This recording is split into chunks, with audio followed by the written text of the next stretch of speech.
एक नई शुरुआत जो है वो करने जा रहा हूँ, और शुरुआत ऐसी कि आपका मन जो है वो बहुत ज़्यादा अच्छा भी रहेगा, आपको अच्छा भी फील होगा, और जानेंगे कुछ अनसुने किस्से हमारे प्रभु श्री हनुमान जी के।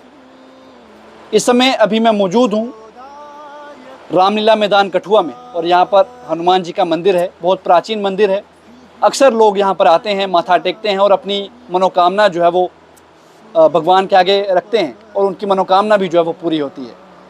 हमारे साथ अभितेश जी महाराज मौजूद हैं, और यहीं पर ही आपको मिलेंगे। आप किसी भी वक्त आएंगे, ये यहाँ पर आपको मिलेंगे, और आज इनसे जानेंगे प्रभु श्री हनुमान के किस्से, जो आपने ना तो कभी सुने होंगे और ना ही आपको पता होगा। सबसे पहले इनसे जानते हैं। महाराज जी, एक नई शुरुआत जो है वो करने जा रहे हैं, और उम्मीद है कि जितने लोग हमें प्यार देते हैं वो अपना प्यार जो है वो बरकरार रखेंगे। सबसे पहले आज शुरुआत में प्रभु श्री हनुमान जी के अनसुने किस्से जो है वो आज हम सुनने वाले हैं और अपने लोगों तक पहुंचाने वाले हैं जो हमें देखते आए हैं। तो कोई एक किस्सा अनसुना जो कि लोगों को नहीं पता होगा, वो सफ़र की नई शुरुआत कर रहे हैं, तो आप सबसे पहले जो अपने प्रमुख से जो है अपने वचन जनता तक रखना चाहेंगे। ठीक।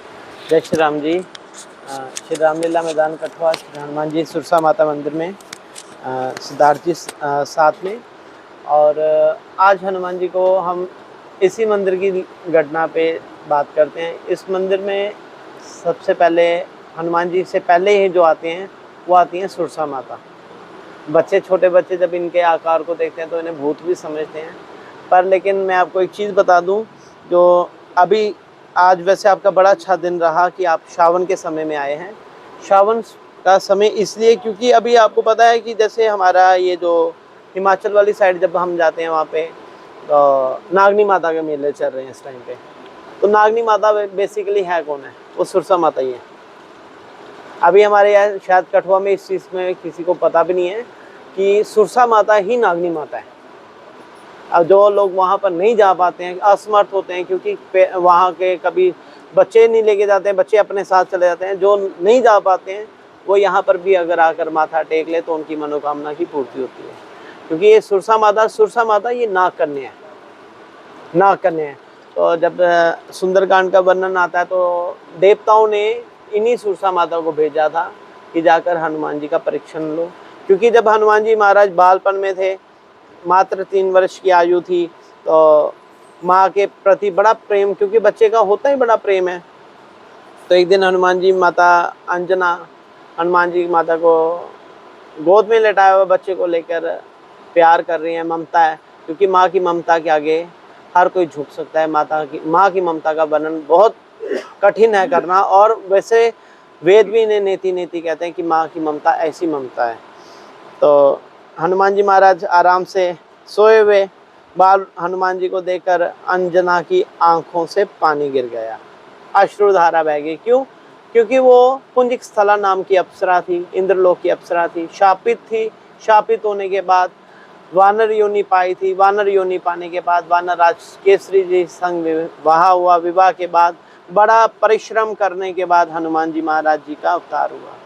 भगवान शिव की आराधना के दौरान उनसे वर पाया, वरदान पाने के बाद ये पुत्र उन्हें मिला था। तो अब समय की भी एक सीमा होती है। अब उस जो श्राप था वो श्राप खत्म होने का समय आ गया था। पता था कि कल ग्रहण लगेगा और ग्रहण लगने के साथ मेरी मृत्यु हो जाएगी बालपन में। तो बच्चे को देखकर माँ की ममता थी कि मेरा बच्चा, देखो पालने वाला, जन्म देने वाला भगवान है, पालने वाला भगवान है। कई बड़े अच्छे उत्तम कुल में जन्म लेते हैं, पर लेकिन उनकी ऐसी दुर्गति होती है, क्योंकि जिसकी जैसी घटना लिखी है वैसा ही उच्च कर्म, वैसा ही कर्म इंसान भोगता है। तो कई बड़े अच्छे अच्छे घरों में पैदा होते हैं, पर लेकिन उनकी दैनिक स्थिति ऐसी हो जाती है। तो हनुमान जी माता भी देखकर रो रही थी कि क्यों, है तो ममता है ना कि मेरा बच्चा मात्र 3 वर्ष की आयु है, कहाँ पे जाएगा, दर दर की ठोकरें खाएगा, किससे मांगेगा?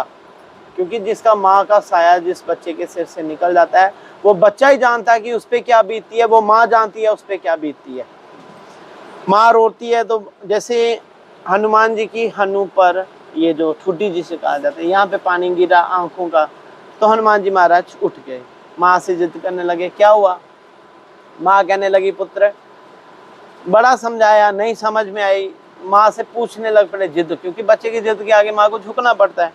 फिर सुनाती हैं, बेटे कि कल सूर्य उदय होने के साथ साथ ही मेरी मृत्यु हो जाएगी, मृत्यु हो जाएगी। अच्छा, वो कैसे माँ? मृत्यु का तो बच्चे को पता ही नहीं था क्या मृत्यु है क्या नहीं है। जब वो तेरा लाल लाल फल बाहर निकलेगा ना, तो उसी फल के साथ साथ मेरी मृत्यु हो जाएगी। अच्छा माँ, अगर उस फल को होने नहीं दूँ तो ये घटना घटित नहीं होगी। तो हनुमान जी महाराज इतनी सी आवाज करके वहां से उड़कर चले गए सूर्य के पास। सूर्य के पास अब इंद्रदेव ने वहां पर राहु को समय दिया था कि उस दिन वो ग्रहण लगाएगा। महाराज राहु भी वहां पे आ गया। राहु के साथ बड़ा घमसान युद्ध हुआ इंद्रदेव का। इंद्रदेव के बाद उसके बाद राहु को परास्त करके इंद्रदेव आते हैं। इंद्रदेव रावत हाथी पर जब आते हैं, उनके साथ संग्राम होता है। सारी हदें हनुमान जी ने उनकी पार कर दी।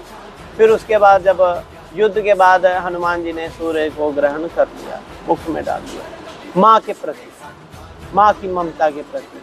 तो हनुमान जी के साथ बड़े ऐसी घटना हुई। उसके बाद जब सूर्य देव के बाद जब सब कुछ हो गए, सब जिसने माँ की रक्षा की, माँ की खातिर उसने इतना बड़ा कदम उठाया। महाराज इंद्र जी ने उन्हें वज्र से प्रहार कर दिया, हनु पे प्रहार कर दिया, मूर्छित हो गए। पवन देव ने अपनी गति बंद कर दी, क्रोधित हो गए। पवन देव जब क्रोधित हुए, सारे संसार में हाहाकार मच गई। सारे देवी देवता एकत्रित हो गए, पवन देव को मनाने लगे। सब ने, विश्वकर्मा ने कहा कि जितने भी अस्त्र शस्त्र बने हैं, कोई भी इस पर हावी नहीं होगा, क्योंकि जिसने माँ के लिए कदम उठा लिया है वो कभी भी उसे हानि नहीं होती। एक माँ के लिए वो उड़ान भरकर सूर्य को ग्रहण करने गए और उसी माँ के प्रति ऐसे ऐसे उन्हें वरदान पाए। इंद्र ने स्वयं इनका नाम बजरंगी रख दिया, गदा अपनी दे दी। हनु पर प्रहार झेलने पे इनका नाम हनुमान रख दिया। ऐसी ऐसी इन्हें उपलब्धियां बालपन में ही प्राप्त हो गई थी। और हनुमान जी महाराज जो मात्र 3 वर्ष की आयु में जो माता के लिए कदम उठा कर गए थे, और जिसने भी आज तक वो घटना ये छुपी नहीं है, जो माँ बाप से प्रेम करता है वो प्रेमी जानते हैं, वो कभी भी धोखा नहीं खाते। संसार में बेशक जितनी मर्जी कठिनाइयों का सामना करना पड़ जाए, पर उनकी कभी हार नहीं होती।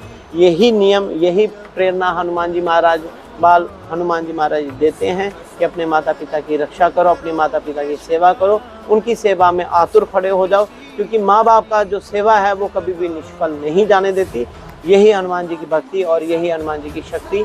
भक्ति करने से उन्हें शक्ति प्राप्त हुई और वही प्रेम हनुमान जी बच्चे अपने जितने भी उनके आराध्य आते हैं उन्हें वो देते हैं। तो आज जिस तरह से इन्होंने बताया है, आप लोगों को पता तो होगा कि प्रभु श्री हनुमान ने जो है वो सूर्य देवता को जो है वो अपने मुंह में रख लिया था।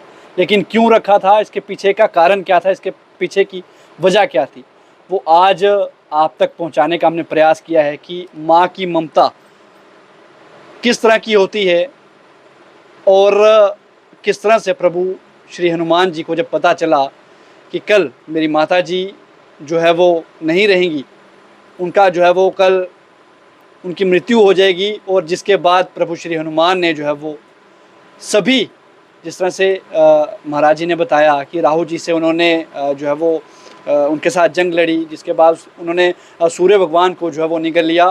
तो आज का समय और उस वक्त का समय हमें क्या सीख जो है वो देता है? आज का समय वो है कि हम जो है वो अपनी माँ बाप की कदर नहीं करते हैं। आजकल के युवाओं में ख़ास तौर पर समय नहीं है माँ बाप के लिए, समय है, क्योंकि ये कटु वचन है, आप लोगों को चुभेंगे ज़रूर, लेकिन सत्य हैं।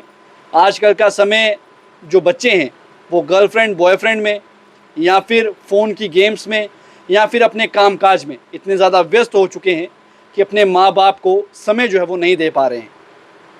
जब एक बार माँ बाप आपसे बिछड़ जाएंगे, जब इस संसार को छोड़कर चले जाएंगे, तब आपको पता चलेगा कि माँ बाप का असली महत्व क्या है।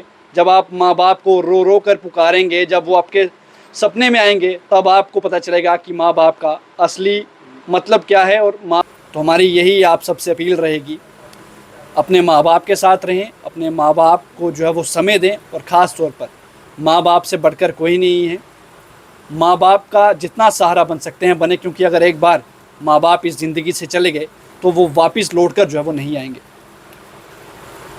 इस वीडियो को शेयर करना होगा तो कर लीजिएगा, अगर नहीं करना होगा नहीं कीजिएगा। अगर यही इस वीडियो में आपको मैं कुछ नगनपन दिखाता या कुछ गाली गलौज बताता तो इस वीडियो को आप ज़रूर शेयर करते। आपको भगवान के बारे में वीडियो में बताने का प्रयास किया है और रोज़ाना आपको कुछ नई नई चीज़ें, कुछ नए नए अनसुने किस्से आप तक ज़रूर पहुंचाऊंगा। उम्मीद करता हूं जिस तरह से प्यार बनाया था उस तरह से प्यार बना रहेगा और आने वाले भविष्य में भी बना रहेगा और इस वीडियो को सबसे ज़्यादा प्यार जो है वो मिलना शुरू होगा। ये एक नई शुरुआत थी, नया दौर था और आने वाले दिनों में इसी तरह से आप तक रोज़ाना भगवान के नए नए किस्से जो है वो लाता रहूँगा। सिद्धार्थ शर्मा, कठुआ बुलेटिन, कठुआ।